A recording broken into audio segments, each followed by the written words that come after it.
Hello once again everybody, Boy with the BD back here again, and this video is on request from JWarrior3087. He commented on my last Fade video with the Beast class servants, and he asked if I could do the Grand Servant class, the Pinnacle of Hero Spirits, and so I promise to deliver. Now I have no idea what this is about. I just know Grand Servant class means big.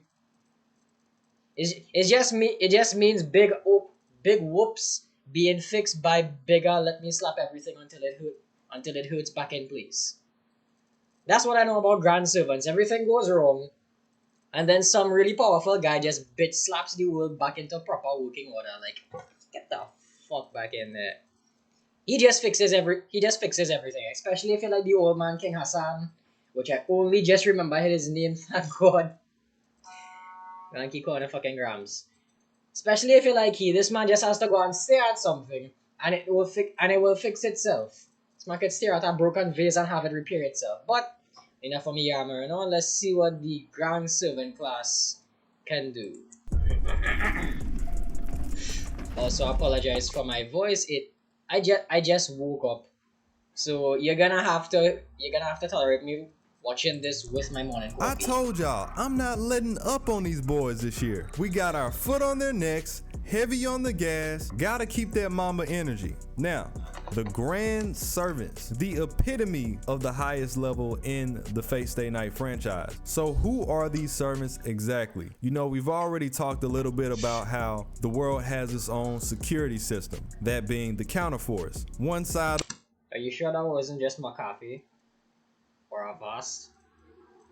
Have I been lied to the entire time? So the counterforce was meant to protect humanity? No, yeah, I've been lied to. Because if Avast and McAfee and the thing that's protecting the world, why the hell are they called protectors of the World Wide Web? They can't protect the world. Alia's already apparently doing that. I'm trying too hard to be funny and make this tolerable for myself. Let's go.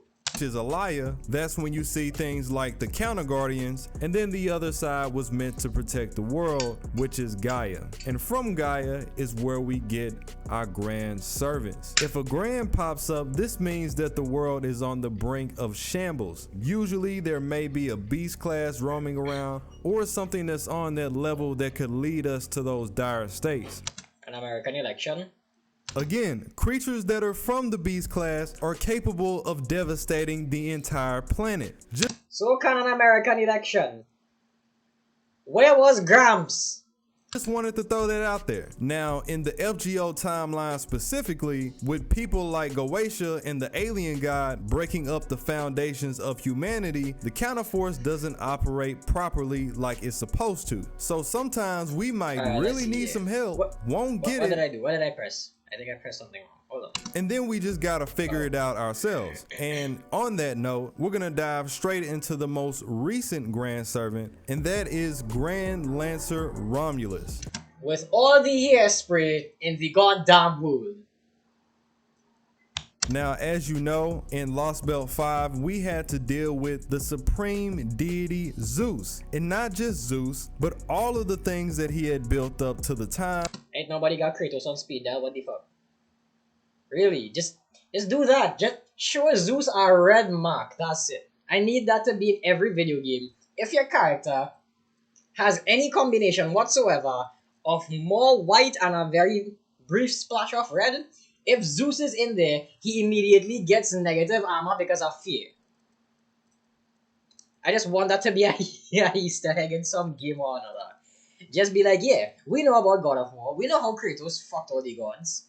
Let's just make Zeus PTSD afraid of the colors red and white.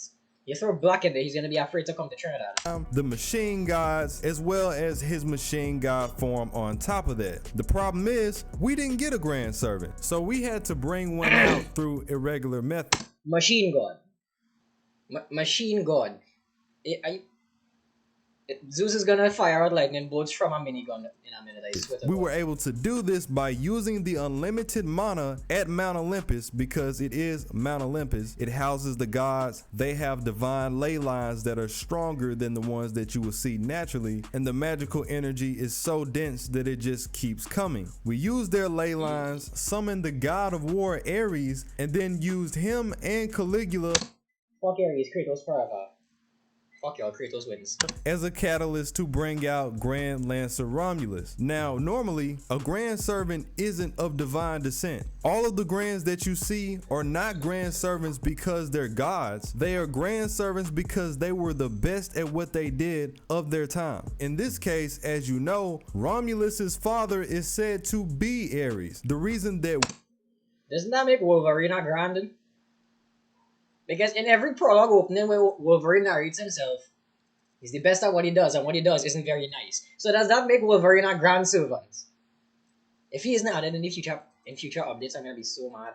I don't even like this series, but I'm still gonna be mad. we were able to pull off bringing a god into the grand class is because Romulus, being the first emperor of Rome, has a strong tie with humanity. He's comprised of two entities, that being Romulus and one of the supreme gods of Rome. His power scales up to the thunderbolts of Zeus, which again can blow up planets. He helped us beat Lost Belt Zeus, and he also helped us defeat Chaos, which is the Literally just the Eye of Sauron. primordial concept that existed before the universe was even created. What's So did Sauron! more is that this same concept is the source of everything in Lost Belt 5. I think it's safe to say that Romulus is goated. This man could sneeze and wipe away your whole existence. That's how he's coming. Next in line that we gotta get into is my boy King Hassan. Gramps! Look at him! He's old. He's Gramps. Call him Gramps. As I've already mentioned in his lore, he is the one that brought the term assassin into existence in the first place, and the one that made it popular. Therefore, there is no greater assassin to hold the seat other than the first Hassan. We first run into him in the Camelot Singularity, where he's helping us out a ton by I apologize for the background noises. Nobody here knows how to talk softly. It's either you bray like a donkey or you talk so nobody can hear you. There's no in between. dog walking people like Gawain, saving Cursed Arm Hassan, and then completely decapitating Ozymandias before he even realized what was going on. Ozzy being one of the best servants in Fate, to the point where King Arthur and Arash had to take him on at the same time, and they still were having trouble. Yeah, Hassan decapitated that guy, and then he just disappeared like nothing happened. What can I say? Dude's a menace. Then he can also drop an entire sandstorm out of nowhere just cuz. I mean, who's gonna stop him? One of the other interesting things about Hassan is that he plays the role of Ziusudra in Babylonia. And that's why we call him Cramps.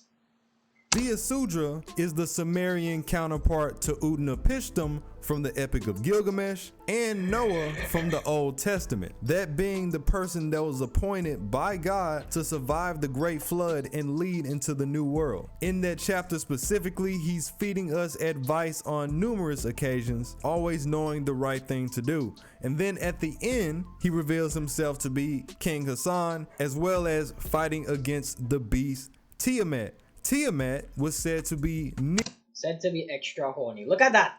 How do you keep your head?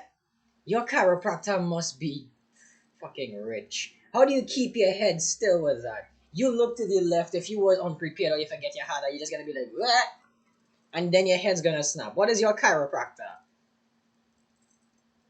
Just looking at that makes my neck hurt. nearly invulnerable. But since Hassan is recognized as such a high assassin, he was rewarded with Azrael, which gives him elements of the angel of death. He was able to inject the concept of death into her. and cut off one of her wings. However, when he did this, this introduced something else to us. When the Grand Servants utilize some of their greatest abilities, they end up relinquishing their role as the Grand. In Hassan's case, Nasu tells us that he is so great as an assassin that even after he gave up his Grand spot, nobody can take his place. Plus, he kept his boost. There's not a person that can match his caliber as an assassin. He's just that good. Moving right along, we have the former Grand Archer, Super Orion.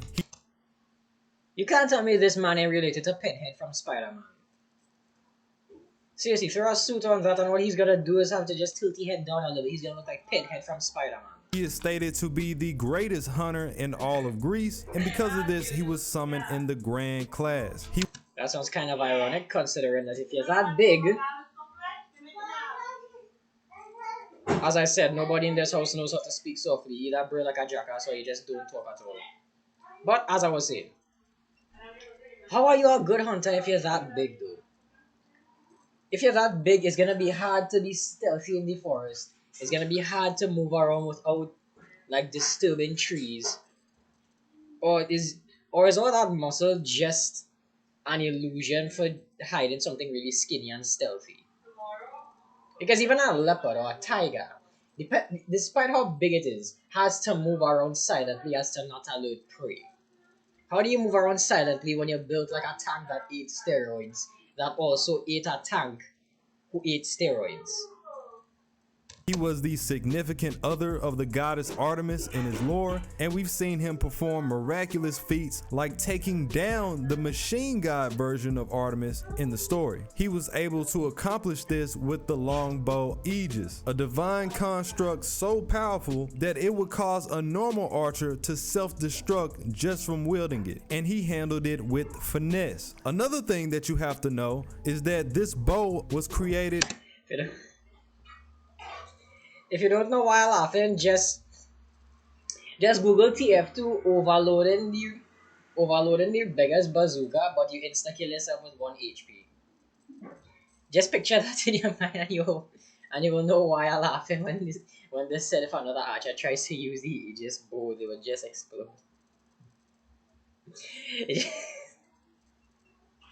From the divine armor of Achilles. Then he used a servant as one of the arrows on top of that. Using this along with some enhancement, he was able to blow the machine god Artemis into pieces in just 2 shots. He shot a god out of space from Earth. To put this into perspective, the original Artemis was the goddess of the hunt, she was the goddess of the moon, and she was the goddess of archery. And this machine god was a parallel to that. And as I've said in the Canis video, it is also capable of blowing up entire planets. And he shattered it into nothing. Now, in Orion's case, the bow still caused him to self-destruct over time, but he's the only one that we've seen that's capable of handling it, even if it was just for that moment. This is also his great feat that caused him to give up his grand title. Nevertheless, he's a force to be reckoned with. Then we have the man himself, former Grand Caster Solomon. You know, this is where it all started. Even through the acts of his demon counterpart, we've seen that he's able to manage 7 billion people worth of magical energy that was obtained by destroying nearly every human on the planet. That being part of Goetia's plan. He has an unrivaled level of clairvoyance, being able to see into the past and the future. He has the power to manifest a pocket dimension known as the Temple of Time, which as far as we know is boundless. And of course you have the infamous Ars Nova phantasm that he used to defeat Goetia that can actually match 3 millenniums worth of energy in just one blow. Unfortunately, this is the deed where he let go his title, but it went a little bit further than that. He was completely erased from the throne of heroes and he can never be summoned again. However, when we went over to the Lost Belts, we did come in contact with his reincarnation. It's anime, and I'm gonna say this is a visual novel video game that they're playing. Look for these signs and you'll find them in some bar, washed up, ready to give you an adventure. Or he's just that one solo Roman hero that decides to just help the MC at the very last minute to show, hey, I'm still powerful, but no, you can't exactly use me for help. This is anime. Those are the rules. No one ever actually dies in anime unless it's for like a heavy emotional hit. Aside from that, no one ever dies from anime. No one gets erased. Everyone just has a certain point and place, even in death, even if your natural purpose was to just leave. He's around there somewhere. Body. This is heavily speculated to be Goetia after his death in the Beast class, because if it was Solomon, they would kind of go back on their word of him not being able to be around anymore. So we're still waiting on the reveal on that. Switching up gears, we go off into FGO Arcade, where we get our first reveal of the Grand Rider, and that is Noah from the Old Testament. Now this is pretty ironic because we've already... Why did they not use Shakespeare? Grand writer and Shakespeare. What did Noah write? Shakespeare wrote all these books. What did Noah write? Tell me, what did he write? I mean, he could be like the messenger.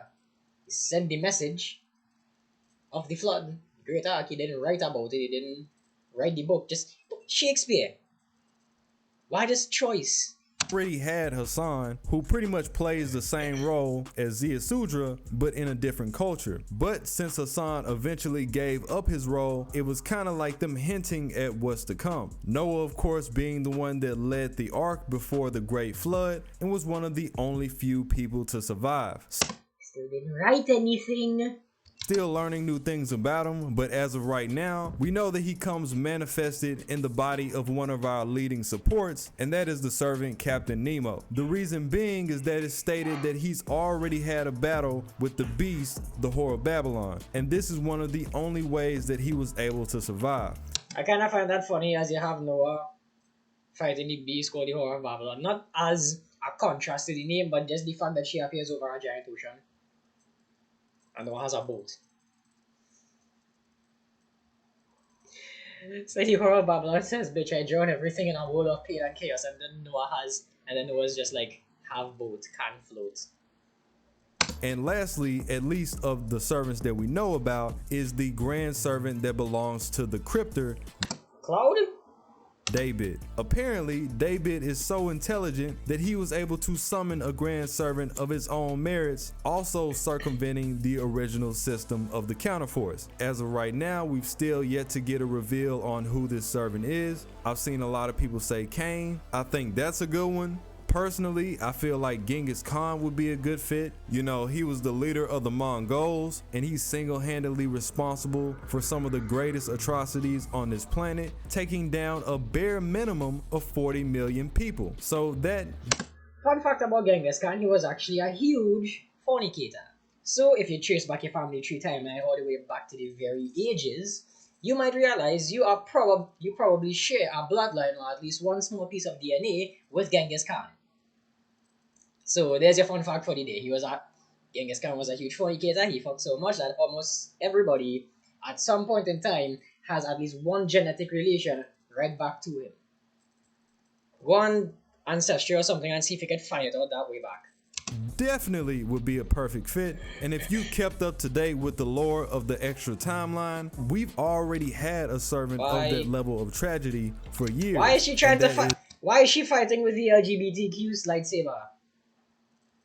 They have enough representation with a whole Pride Month. I don't think they need to have an entire deity as well. Is Altera. The core of Altera's character is actually Attila the Hun. So it wouldn't be a situation where he would be too controversial because we already have her. And it's pretty much the same thing. Another person I would have to throw out there is, I think Esau would be a good one. You know, Esau in the Testament, he's the brother of the shepherd Jacob. He's the person that went off the rails and actually killed Nimrod to steal the garments of Elohim, which are the original hides of Adam and Eve. The reason being is that these hides give you superiority over all beasts on the planet, which in turn would make you the greatest hunter. And he took them for that very reason. And these hides were actually handed down by Noah. And we already have Noah, so I feel like that will fall right in line. Plus, you have the connection between Nebuchadnezzar and the Edomites, and we just got Nebuchadnezzar, at least in FGO Arcade. The Edomites being a nation birthed by Esau that went against God altogether. My only issue with this is one,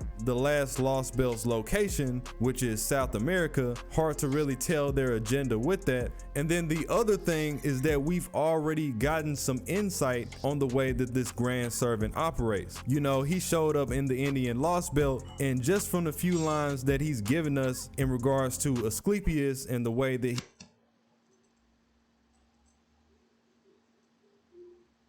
I forgot what the name was. I just know it's a servant. It's a female. It's thin. I'm describing it the best as I could. I just know that if you touch the servant, you die because the amount of poison that they have on them. I wonder if it's that person. I honestly forgot the name. I know brother, he's always watching my videos. He gonna be in the comments, he gonna tell me the name. I'm gonna remind him about it, but I honestly forgot the name. I just think it's her. he handles the dead, you can tell that he's a man of some type of principle at the very least. And that's not Esau at all. So still on the fence about that. And then we have the Grand Saber. It's only right that you save the best for last. You know, originally Saber was supposed to be the strongest class, so it's only natural that they're the ones that come at the end. A lot of speculations on who this could be. The most common ones are Musashi Miyamoto, the real Musashi. He is without a doubt the best swordsman on record, and with the female Musashi having her data erased from the catalogs, I think there wouldn't be a better time for us to get the real Musashi, since from what we can see there's no way that she can come back right now. The other one of course is King Arthur Artoria. Personally, I think this should really be Arthur. I'm a big fan of Artoria, but I feel like she's had her time to shine, and Arthur really hasn't. You know, he was in prototype fragments, and that's about it. Shut up, titties.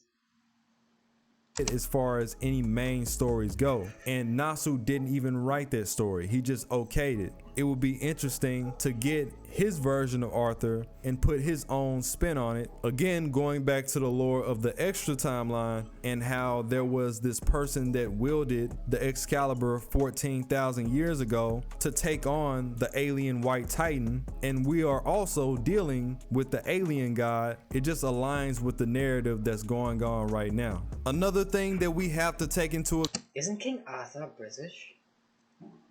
Why is he fighting an alien white titan? You're British and you're fighting something white. You should have teamed up and then just went and conquered the rest of the world. You're going against your own historical narrative here of not wanting to conquer the rest of the world because you fucking white. account is a Grand Servant Saint Graph, which is basically a spirit board that tells the person who they are and how strong they're supposed to be. In the case of the Grand Servants, while they're still holding their position, all of their base parameters are one rank higher than they would usually be. They are all types of broken. You even had Hans back in the London Singularity mention that a regular servant is just a cheap and convenient alternative. Honorable mentions have to go out to the wizard Merlin. He is a Grandcaster candidate. You know, Merlin is one of the first people that you think of when you think of magic and coming up with all sorts of things. Incorrect. The first person I think of when I think about magic is that one guy who did magic secrets revealed with the kind of funny looking mask. That's the first guy I think about when I think about magic, not Merlin. Either that or that one old guy from Scooby-Doo. The Goblin King. Things that shouldn't be possible. He is Arthur's court magician, and he is actually the person that's next in line to be the Grandcaster if he's ever appointed to that role. As of right now, you know, he's still stuck in Avalon. Merlin is so broken that the Merlin that we come in contact with is just an avatar of himself with a portion of his strength. So the Merlin that's stuck in Avalon is really stronger than that. He has some of the highest level of clairvoyance, being able able to see everything in the present even if he's not there. He is an expert swordsman, being the one that taught Arthur how to fight, and he's been shown being summoned with Excalibur itself. He is part incubus, meaning that he can invade a person's conscience, including the... Do not try that with me or you will lose your absolute shit. If you think I'm pausing this now, just imagine the commentary going on in my head. It's woos. Ask my brother when he's trying to explain things to me how bad it is. Do not try to invade whatever the hell's going on in here. That's the reason I have the beanie on. That's a level cap. Their dreams. He was able to do this with the beast Tiamat. He can recreate the Garden of Avalon, providing him and his allies with the territorial boost, and he can teleport pretty much anywhere on the planet that he wants, just to name a few. And then there's Tygon, who is a fairly new servant, hasn't even made it over to NA yet, and he's also made claims that he could have been the Grand Caster if he was summoned in that class. To add on to this flex, he's actually considered the role of Grand Rider as well, so we still got to get some updates on him, but as of right now, that is what we have. Let me know who you guys think should be in the Grand class, and also let me know who you think are the missing Grand servants. It's been a long time coming, no doubt. Alright, well that's the end of the video, and everything to do with the Grand class servants. Now with this anime specifically, they do take a lot, as anybody with the fandom knows, they take a lot from like historical figures. Most of what I said is jokes, take it however you like. This is just how I am whenever I react to things like this. Comment down below which one you think I should go for, next. I know it have different class servants. I know how the regular ones, I had the grand ones. Beast class. I know my brother could have a few video ideas because he introduced me to all this. I'm just not going to be impressed with anything power-wise in the Faith universe. You have a better chance of impressing me with Goku. I'll say this now just to piss a few people off before I end the video. Fateverse is basically just summoning people, or using the imagination to summon people. That's that one kid in the playground that says, well, I have the laser that can destroy everything, including your shield that can absorb everything because my laser destroys everything. So I win. No, I win. No, I win. No, I win. And then they just keep beefing back and forth until they find out something more broken. Pretty soon they're gonna have God himself come down here, piss on something, and then he wins. I'm calling it right now. I cannot be impressed by nothing in faith. In feet. Faith. Faith. Faith. No, I like my faith. I just don't like feet. But I'll leave that video there. Tell me if you want me to react to anything else, and this should be interesting.